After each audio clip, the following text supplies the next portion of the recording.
Terve Elmeri. Moi Arno. Terve. Nyt on heinäkuun loppuun ja Kyllä. sun Berliinin reissu on takana. Siellä oli Special Olympics World Gamesit tuossa kesäkuun loppupuolella. Joo. Sulla on kaulas sieltä vähän tuliaisia, Joo. raskasta metallia siinä. Niin, kyllä. Kerroksä vähän miten kisat meni? Joo, elikkä ensinnäkin meidän kisat oli semmosia 3 sarjan pelejä. Ja meille tehtiin semmonen divisiointi, eli luokittelu. Eli siinä niinku pyritään saamaan niin, että ne olisi mahdollisimman tasaväkisiä ne luokkien sisäiset kilpailut. Joo. Jolla niinku oli niin, että esimerkiksi siellä oli pari ruotsalaista pelaajaa, jotka teki yli 200 keskiarvoa. Joo. Sitten siellä oli sellaisia pelaajia, jotka heitti 100 keskiarvoa. Niin siinä pyritään, niinku, että olisi mahdollisimman niinku, ns. Niinku reilu ja tasapuolista peliä. Joo. Se oli ensiksi se luokittelu. Luokittelussa on niinku, vähän niinku iän mukaan, sit sukupuolen mukaan ja sit taitotason mukaan.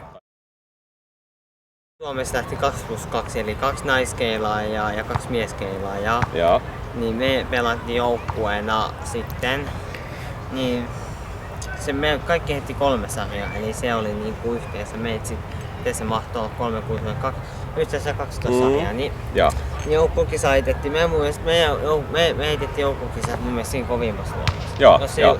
Mun mielestä se oli näin kovin luokka. Joo. Niin sit voitettiin kultaa. Sieltä tuli kultaa. Ja mä heitin siihen joukkokisaan semmosen perus Elmerin pelin. Hopeeta tuli sit single-kisasta, joka pelattiin viimeisenä. Se oli kans 3 sarjaa. Mä pelasin just sen... Sieltä tuli vinkki. Pelasin toiseksi korkeammassa luokassa, sori. Niin sit tuli hopeeta. Siihen mä heitin semmosen taas perus Elmerin pelin, eli se oli kans semmonen vähän vajaa 5,5 siihen tuli joku 5,30 käsi mahtui tulla.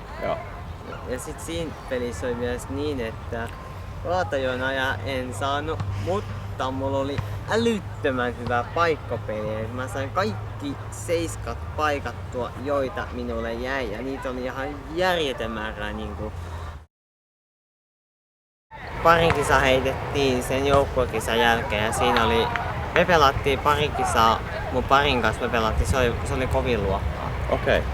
Siinä pelasi 2 ruotsalaisparia ja sit se oli niinku, voisi sanoa, että Ruotsissa. Elmeri, palasit kuukauden keilailutauolta tänne keilaradoille, niin miltä tuntui?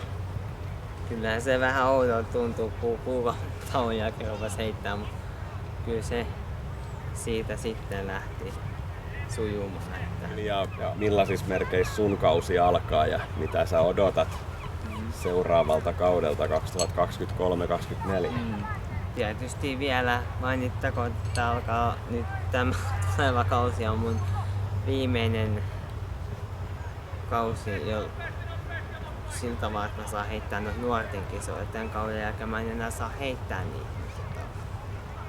Nyt tarkoittaa vielä mainittakoon se, että nousin kesällä tuo B-luokkaan, joka tarkoittaa siinä